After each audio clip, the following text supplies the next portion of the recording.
नमस्कार स्टूडेंट्स, मैं जयप्रकाश अपने YouTube channel math with JP sir में आपका हार्दिक स्वागत करता हूं। हमने लास्ट लेक्चर्स थे उसमें देखा था डेरिवेटिव ऑफ एन आर्क, जिसमें हमने कोई भी आर्क दी गई होती है उसका कार्टेशियन फॉर्म पढ़ा था, पोलर फॉर्म पढ़ा था एंड पैरामेट्रिक फॉर्म भी पढ़ी थी। आज हम स्टार्ट करने वाले उन फॉर्मूलोज पे बेस्ड क्वेश्चंस की। और क्वेश्चन में हमारे पास फर्स्ट क्वेश्चन दे रखा है। फर्स्ट क्वेश्चन है वक्र y बराबर a log sec x upon a के लिए सिद्ध कीजिए कि ds upon dx is equal to sec x upon a तथा d2x upon dx square is equal to minus का 1 upon 2a sin 2x upon a। तो इसको सॉल्यूशन करें। तो यहां से देखो सॉल्यूशन में नंबर फर्स्ट सॉल्यूशन ज्ञात क्या करना है, ds अपॉन dx। तो यहां से हम लिखेंगे दिया गया है और दिया गया क्या है, y is equal to a log sec x upon a, equation number first ये हो गया। अब यहां से वी नो दैट चूंकि हम जानते हैं ds upon dx is equal to formula आता है हमारे पास, क्या होता है 1 प्लस dy बाई dx का होल स्क्वायर। इसको नाम दे देंगे इक्वेशन नंबर सेकंड। ठीक है, अब देखो वैल्यू किसके चाहिए, dy बाई dx के चाहिए। तो इक्वेशन नंबर 1 से हम ज्ञात कर सकते हैं। तो लिखना फ्रॉम इक्वेशन फर्स्ट, और फ्रॉम इक्वेशन फर्स्ट से यदि dy बाई dx की वैल्यू निकालूं तो वैल्यू क्या आएगी a log का क्या होता है 1 अपॉन, तो यहां से sec x upon a dot log का हो गया अंदर वाले फंक्शन का करेंगे। तो अंदर वाले फंक्शन क्या दे रखा है sec, और sec का क्या होता है sec x tan x, तो sec x dot tan x।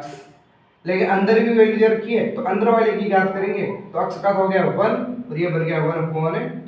तो यहाँ से 1 अपॉन a से 1 अपॉन a कैंसिल, sec से sec कैंसिल, और यहाँ से वैल्यू क्या बनेगी dy by dx is equal to tan x upon a, और x अपॉन a की वो इक्वेशन दे देंगे अपन third.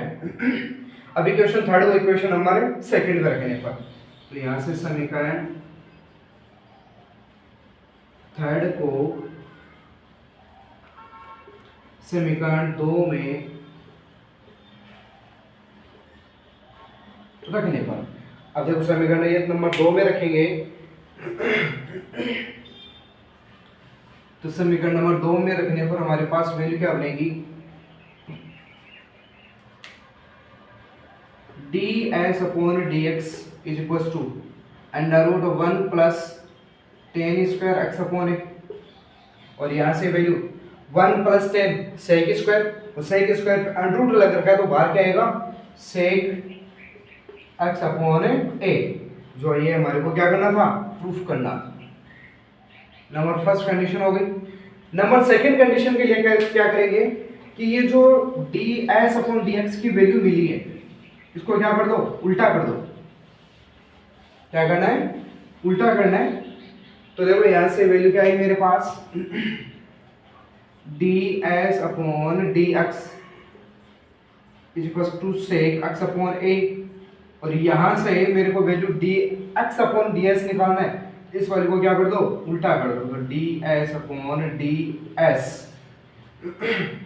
Is equal to 1 upon sec, और 1 अपॉन sec ऊपर जाएगा तो वैल्यू क्या बनेगी cos, तो ये बन गया cos x अपॉन a हो गया। अब यहां से इस इक्वेशन का s के रेस्पेक्ट में क्या कर दो डिफरेंशिएट कर दो, और s के रेस्पेक्ट में डिफरेंशिएट करेंगे लिखना differentiation with respect to s, तो ये बन जाएगा d2x अपॉन ds स्क्वायर, और यहां से पहले d अपॉन ds और ये cos x अपॉन a ऐसा है। इस वाले को यदि हम तोड़ दें किस में, एक्स में, तो ये बन जाएगा कोस एक्स अपॉन ए, और यहाँ से D x upon d S, chain rule के अकॉर्डिंग तोड़ दिया है। यहाँ से वैल्यू माइनस का साइन एक्स अपॉन ए, ठीक है, और फिर यहाँ से इसका करेंगे तो d s upon D x, ये रहा, तो ये वैल्यू बन जाएगी मेरे पास कोस एक्स अपॉन ए, साथ में इस वाले का खोलेंगे तो यहाँ से 1 अपॉन ए बनेगा, और टोटल मिला के देखो साइन और कोस दोनों मल्टीप्लाई में आ रहे हैं, तो यदि मैं इस इक्वेशन को ऊपर नीचे मल्टीप्लाई करवा दूं किससे, 2 से, तो ये मेरे पास फॉर्मूला बन जाएगा 2 अपॉन 2a, इधर लिया minus sign x upon a cos x upon a, तो ये फॉर्मूला बन गया साइन टू थीटा का, किसका बना है, साइन टू थीटा का फॉर्मूला बना है, और साइन टू थीटा का फॉर्मूला तो इसको ऐसा लिख सकते हैं माइनस के 1 अपॉन 2a, और ये 2 sine x upon a cos x upon a, तो ये बन जाएगा sine 2x upon a is equal to d2 x upon d s square. ये हमारे को क्या करना था, प्रूफ करना था। ओके, नेक्स्ट क्वेश्चन दे रखा है r इज equal to a theta cot alpha, और ज्ञात करना है d s upon d theta. Okay, अब देखो यहां से d s upon d theta ज्ञात करना है, तो सॉल्यूशन हम लिख सकते हैं r is equal to a e theta cot alpha, equation number first. अब चूंकि we know that d s upon d theta, इसका फॉर्मूला हम जानते हैं क्या होता है, are square plus D R upon d theta का स्क्वायर, ऐसा ही होता है। अब यहां से आप क्या करो, इक्वेशन नंबर फर्स्ट से D R upon d theta निकाल सकते हो, तो इक्वेशन नंबर फर्स्ट का थीटा के रेस्पेक्ट में डिफरेंशिएट करेंगे, तो ए तो है कांस्टेंट e की पावर थीटा कोट अल्फा, क्योंकि e की पावर थीटा का डिफरेंशिएशन e की पावर थीटा। अब साथ में देखना यहां से ये कोट अल्फा वो क्या है, कांस्टेंट, तो थीटा कोट अल्फा का करेंगे तो थीटा का हो गया 1, और कोट अल्फा क्या आ जाएगा इसके मल्टीप्लाई में, तो ये वैल्यू बन जाएगी a e की पावर थीटा कोट अल्फा, ऐसा बन गया। तो यहां से D R upon d theta, इसकी वैल्यू है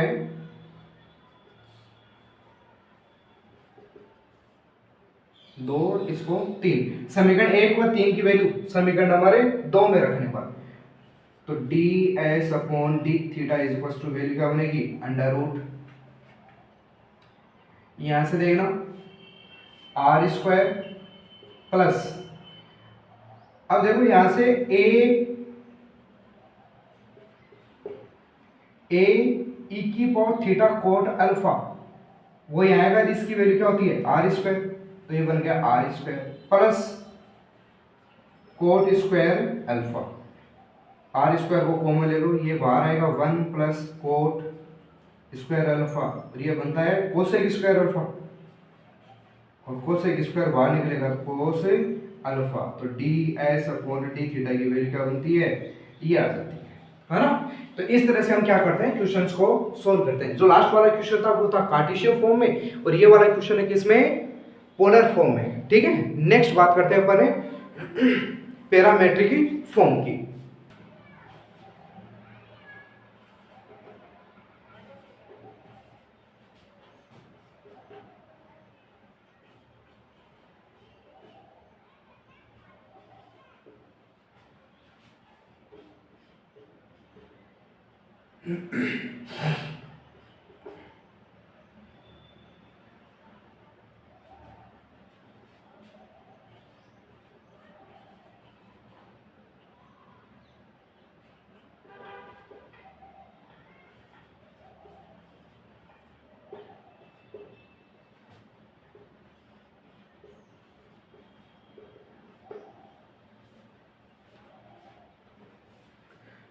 अब देखो नेक्स्ट क्वेश्चन है पैरामेट्रिक फॉर्म में। पैरामेट्रिक का फॉर्म का अर्थ होता है कि एक्स है वो किसी तीसरे पे डिपेंड करे और वाई है वो भी किसी तीसरे पे डिपेंड करे। एक्स है वो डिपेंड कर रहा है टी पे और वाई है वो भी डिपेंड कर रहा है किस पे, टी पे। तो यहां से सॉल्यूशन में पैरामेट्रिक फॉर्म का फॉर्मूला जानते हैं, we know that ds upon dt और फॉर्मूला होता है dx अपॉन dt का square plus dy by dt का स्क्वायर, ऐसा होता है। तो यहां से जो गिवन इक्वेशन है उससे हम क्या निकाल सकते हैं, dx अपॉन dt और dy बाई dt। तो ऊपर से वैल्यू निकालेंगे तो dx अपॉन dt की वैल्यू बनेगी। अब देखो यहाँ से a और 1 दोनों ही कांस्टेंट है तो ये वैल्यू तो हो गई 0 माइनस cos t, तो cos का करेंगे तो माइनस का sin t, तो माइनस माइनस से प्लस, ऐसा बन गया। यहां से dy by dt is equal to a t, यहां से t का हो गया a प्लस sin का cos, और इन दोनों के साथ में a है वो क्या चल रहा है बाहर है कॉमन, इन दोनों की वैल्यू यहां पर रिप्लेस कर दो तो ये बनेगा ds upon dt, ds upon dt बनेगा तो यहां से ये तो बन गया साइन स्क्वायर टी प्लस, अच्छा इसके साथ में भी देखो कांस्टेंट है a है ना, तो यहां से a स्क्वायर और यहां से भी a स्क्वायर वो तो आ गया बाहर, यहां से वैल्यू बनेगी 1 plus cos T sine square under root खोलेंगे तो कोस स्क्वायर वो बन गया 1, इसके साथ में 1 आ रहा है वो प्लस इसको ओपन करेंगे तो 2 कोस टी, ऐसा बन गया। यहां से वैल्यू 2 तो ले लो कॉमन और ये बन गया 1 प्लस कोस टी, साथ में ए चल रहा है। अब देखो 1 प्लस कोस टी का फॉर्मूला क्या होता है, तो 1 प्लस कोस टी का फॉर्मूला आपके पास होता है cos theta by 2 a under root 2।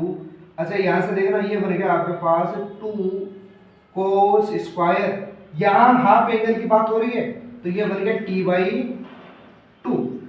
यहां से देखो 2 है तो 2a, ये तो 12 है कोस, तो ये वैल्यू बन जाएगी कोस t बाई 2। तो ये आपके पास वैल्यू है ds अपॉन dt की, ठीक है। इसी तरह से ds अपॉन dx की वैल्यू निकालेंगे।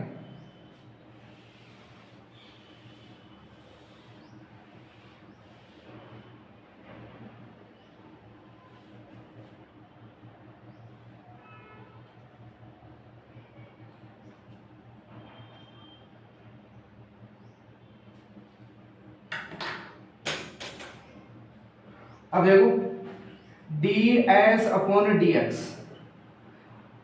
अच्छा ds अपॉन dx को हम क्या लिख सकते हैं, इसको ऐसा लिख सकता हूं ds अपॉन dt और dt अपॉन dx, कोई दिक्कत थोड़ी है अकॉर्डिंग टू चेन रूल। अब देखो यहां से ds अपॉन dt इसकी तो वैल्यू ये रही 2a cos t by 2 dot dt upon dx, dt upon dx का अर्थ है dx अपॉन dt का, तो वैल्यू मेरे पास आई थी sin t a और उल्टा करूंगा तो 1 अपॉन a sin t, ऐसे वैल्यू आई थी। अब यहां से देखो 2a, तो a से तो a cancel, cos t by 2 upon sine को यदि मैं हाफ एंगल की फॉर्म में तोड़ूं तो 2 साइन t बाई 2 और cos t बाई 2, यहां से ये कैंसिल 2 से 2 कैंसिल और ये बन गया cosec t बाई 2, ओके। इसी तरह से ds अपॉन dy, तो ds अपॉन dy को क्या लिख सकता हूं, तो ds अपॉन dt और dt अपॉन dy, तो ds अपॉन dt की तो वैल्यू मेरे पास है 2a cos t by 2 dot इसकी वैल्यू तो यहाँ से मेरे पास वैल्यू बनी थी 1/a 1 प्लस कोस टी, तो यहाँ से 2a cos t by 2 dot 1/a, ये क्या बनेगा, तो ये मेरे पास बनेगा 2 कोस स्क्वायर टी बाई 2, तो 2a से 2a कैंसिल, 1 से a कैंसिल, और ये बन गया 1/कोस, तो यहाँ से रिजल्ट आएगा सेक टी बाई 2। तो इस तरह से हम क्या करते हैं, वैल्यूज को फाइंड आउट करते हैं। ठीक है, ये क्वेश्चन किसमें था, पैरामीट्रिक फॉर्म में। तो हमने कार्टेशियन फॉर्म, पोलर फॉर्म और पैरामीट्रिक फॉर्म के क्वेश्चंस देख लिए हैं। अब जो नेक्स्ट क्लास होगी, नेक्स्ट क्लास में हम बात करेंगे कि पेडल इक्वेशन और किसी भी अक्ष से या ध्रुव से किसी भी टेंजेंट पे जो लाइन ड्रॉ करते हैं उसके डिस्टेंस क्या होती है, उसके बारे में। तब तक वीडियो देखें, क्वेश्चंस इसी तरह से सोल्व करते रहें, एंड आगे वीडियो को शेयर करें, लाइक करें एंड सब्सक्राइब करें। Thank you so much.